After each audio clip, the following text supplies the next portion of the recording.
సుమన్ టీవీలో మీ business promotions కోసం ఈ కింది నెంబర్ను సంప్రదించగలరు.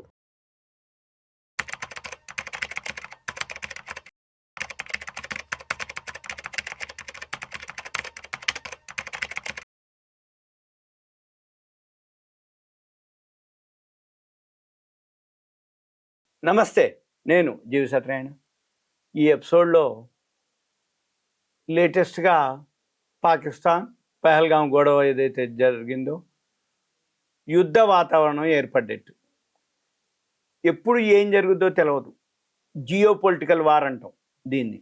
అంటే బార్డర్లో ఎప్పుడు అప్రమత్తంగా ఉన్నా కానీ ఏదో ఒక టైంలో ఏదో ఒక దగ్గర ఎక్కడి నుంచో ఒక దగ్గర నుంచి రష్యా ఉక్రెయిన్ వార్ అనుకోండి, గాజా ఇజ్రాయెల్ వార్ అనుకోండి, మనకి ఇప్పుడు లేటెస్ట్గా 2-3 రోజుల నుంచి ఈ పాకిస్తాన్, అంతకుముందు చైనా.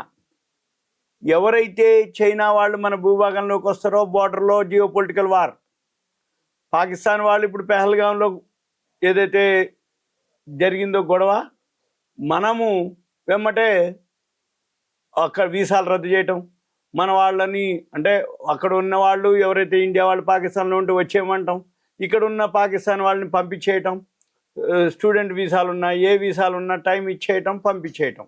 అంటే ఇటువంటి యుద్ధ వాతావరణం జరిగినప్పుడు మార్కెట్లు అల్లకల్లోలం జరుగుతాయి, మార్కెట్లు బాగా ఫాలో అవుతాయి. మళ్ళీ 1-2 రోజులు అయిపోయినాక మార్కెట్లో ఏం జరుగుద్ది, ఇక ఇది అవుట్డేటెడ్ అన్న అయింది, లేదు చర్చల కన్నా రావడం జరుగుద్ది, ఈ యుద్ధ వాతావరణం సమసిపోవడం జరుగుద్ది.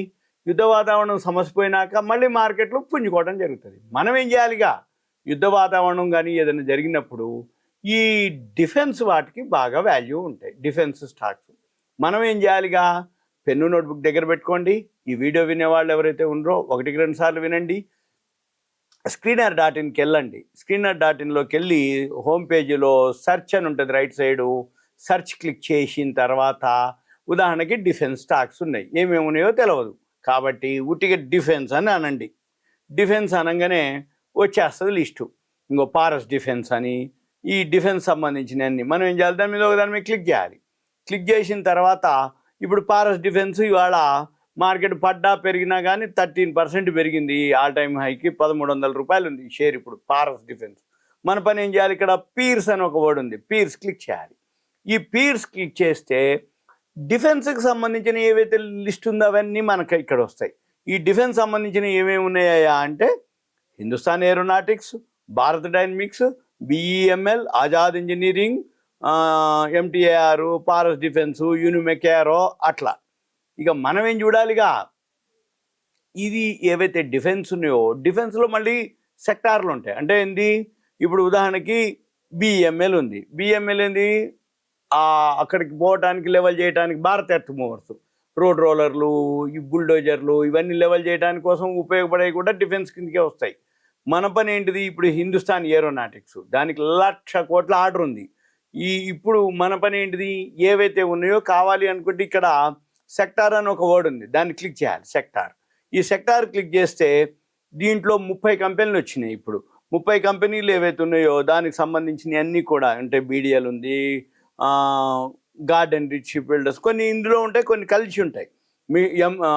మిశ్రధాతు మిధాని ఉంది, తర్వాత ఇవి ఏవైతే ఉంటాయో ఇవన్నీ మనం చెక్ చేయాలి ఒకసారి. ఇంకో కృష్ణా డిఫెన్స్ అని, ఇవన్నీ మన పని ఏంటిదిగా ఈ డిఫెన్స్కి సంబంధించినవి చూసుకొని, ఈ డిఫెన్స్లో కూడా మళ్ళీ ఇప్పుడు ఏం జరుగుద్ది, ఎప్పుడైతే ఈ జియోపొలిటికల్ వార్ యుద్ధ వాతావరణం ఏర్పడిందో ఏమంటే క్యాబినెట్ ఏం చేస్తుంది, ఈ డిఫెన్స్కి ఫండ్ కేటాయిస్తుంది, ఆర్డర్స్. అంటే దానికి కావాల్సిన మిసైల్స్ కానీ రాఫెల్స్ కానీ అవన్నీ కొనటానికి ఇమీడియట్గా అత్యవసరంగా క్యాబినెట్ అప్రూవల్ చేస్తుంది. ఏదైతే క్యాబినెట్ అప్రూవల్ చేసిందో ఏ కంపెనీకి ఎంతెంత అప్రూవల్ చేసింది, ఏం కొందామనుకుంటున్నాయి డిఫెన్స్కి సంబంధించింది అని చెప్పేసి మనం ఏం చూడాలి, దానికి సంబంధించిన ఆ కంపెనీలు ఎంత ఆర్డర్ ఉంది, ఎంత ఆర్డర్ ఉంటే ఎంత కంపెనీలు ఆర్డర్ తోటి అవి ఎంతవరకు అంటే బిజినెస్ అనమాట, అంటే సేల్సే. అంటే గవర్నమెంట్ నుంచి ఆర్డర్ వచ్చిందంటే సేల్స్ పెరుగుతుంది, సేల్స్ పెరిగింది అంటే కంపెనీకి ప్రాఫిట్ వస్తుంది. డిఫెన్స్కి సంబంధించి ఏవైతే కంపెనీలు ఉన్నాయో అవన్నీ ఒక లిస్టు తీసుకొని, అయితే ఈ రోజు వస్తాయా రోజు పెరుగుతాయా అంటే కాదు, ఎప్పుడైతే ఇటువంటి అప్పుడు మూమెంట్ ఫాస్ట్గా ఉంటుంది. కాకపోతే ఎప్పుడు జరుగుద్దో తెలియదు, ఏం జరుగుద్దో తెలియదు, ఏ టైంలో ఏది వస్తుందో తెలియదు. మన ఇండియాకి డిఫెన్స్కి వచ్చేటప్పటికి ఇప్పుడు పాకిస్తాన్ ఇష్యూ ఒకటి, అంతకుముందు ఒకసారి చైనా వాళ్ళు మన బార్డర్లోకి భూభాగంలోకి చొచ్చుకొచ్చారు అనగానే మన మార్కెట్లు వేల పాయింట్లు కిందికి పోతాయి. కానీ డిఫెన్స్ స్టాక్స్ మాత్రం ఫాస్ట్గా అప్పర్ సర్క్యూట్లు వెళ్ళిపోతాయి. ఎందుకు పోతాయి అంటే క్యాబినెట్ అప్రూవల్ చేసి ఫండ్ ఇస్తుంది. డిఫెన్స్ యూసేజ్ ఎక్కువ ఉంటుంది, డిఫెన్స్కి ఆర్డర్స్ ఎక్కువ ఇస్తుంది, డిఫెన్స్ మ్యానుఫ్యాక్చరింగ్ ఎక్కువైతాయి, డిఫెన్స్ సేల్స్ పెరుగుతుంది. డిఫెన్స్ సంబంధించి ఏవైతే ఉన్నాయో మన పని ఏంటిది, ఇది ఒకటే కాదు, మనం ఇట్లా క్లిక్ చేసినప్పుడు దీనికి సంబంధించిన అంటే కృష్ణా డిఫెన్స్ అలైడ్, మళ్ళీ దానికి సంబంధించిన పీర్స్ కొడితే అదొకటే ఉంది కృష్ణా డిఫెన్స్. మళ్ళీ మనము బ్యాక్ వెళ్ళాలి, మళ్ళీ డిఫెన్స్ అని కొడితే ఇండెఫ్ మ్యానుఫ్యాక్చరింగ్, పీర్స్కి వెళ్తే మళ్ళీ ఇవన్నీ వచ్చినాయి.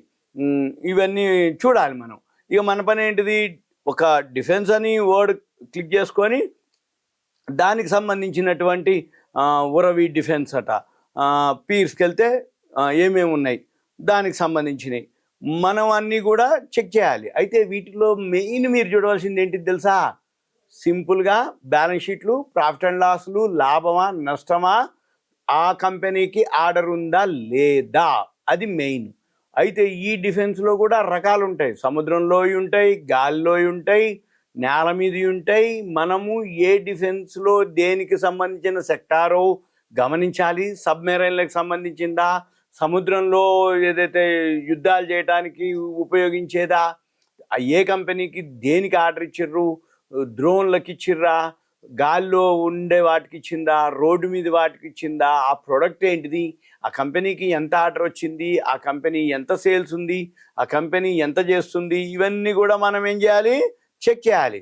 సింపుల్గా మనం ఏంటిది, ఈ స్క్రీనర్లోకి వెళ్ళి సెర్చ్లోకి వెళ్ళి మనకి ఏదైనా సరే, మనకి పేర్లు తెలవక్కర్లే, కంపెనీల పేర్లతో పని లేదు, డిఫెన్స్ అనుకోండి, ఓకే రక్షణ శాఖ, ఎప్పుడైతే యుద్ధ వాతావరణం వచ్చిందో అటువంటి అన్నీ ఉంటాయి. మళ్ళీ యుద్ధం సమస్య పోయింది, చర్చలకు వచ్చింది అనుకోండి, మళ్ళీ పెరగవు, మళ్ళీ డౌన్ అవుతాయి. కాకపోతే ఎప్పుడో ఒకరోజు వాల్యూ కనుక ఉంటే మన పని ఏంటిది అంటే లాభాల్లో కనుక ఉండి బాటంలో ఉంటే తక్కువలో కనుక కొనుక్కుంటే ఎప్పుడు వస్తాయనేది కాదు, రావనేది కాదు. లేదు అంటే మనం అబ్జర్వ్ చేసుకొని రెడీగా ఉండాలి. ఏదైతే ఇటువంటి సిచ్యువేషన్ వచ్చింది అనగానే ఆ షేర్లలోకి మనం బై చేసుకునేటట్టు ఉండాలి.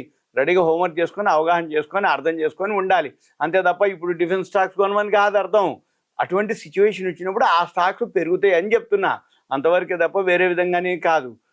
మనం ఏం చేయాలిగా, సీజనల్ అన్సీజనల్, సీజనల్ ఈ సీజన్లో ఏది మూమెంట్ ఉంటుందో అవి చూడాలి.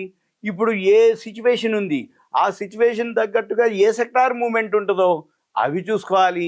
ఏ సెక్టార్ ఏ షేర్లు లాభాల్లో ఉన్నాయో అవి చూసుకోవాలి. అప్పుడే మనము షేర్ మార్కెట్లో ఎప్పుడు కూడా లాస్ లేకుండా, మనం కూడా ఒక బిజినెసే ఇది, అంతే తప్ప గ్యామ్లింగ్ కాదు. కాబట్టి ఈ బిజినెస్ని బిజినెస్ పరంగానే చేయాలి అంటే మన పని ఏంటిది, ఇది కంపెనీ వాల్యూ ఉన్నాయి చూసి చేసుకోవాలి. ఓకే, సింపుల్గా మీకు దీనికి సంబంధించిన ఇన్ఫర్మేషను మీరు స్క్రీనర్కి వెళ్ళండి, సెర్చ్కి వెళ్ళండి, పీర్స్కి వెళ్ళండి, వాటితో పాటు లిస్ట్ వస్తుంది. సింపుల్గా ఇదంతా మీకు అవేర్నెస్ ఎడ్యుకేషన్ ఇన్ఫర్మేషన్ మాత్రమే. ఏదైనా కానీ ఇవన్నీ హోంవర్క్ చేయాలి అంటే ఓ పెన్ను నోట్బుక్ దగ్గర పెట్టుకోండి, ల్యాప్టాపో డెస్క్టాపో ఉంటే ఈజీ అవుతుంది. ఈ చిన్నపాటి సెల్లో మనం అంత అబ్జర్వ్ చేయడం కష్టంగా ఉంటుంది. Okay, thank you. ఇదంతా మీకు అవేర్నెస్ ఎడ్యుకేషన్ ఇన్ఫర్మేషన్ మాత్రమే. సెలవు.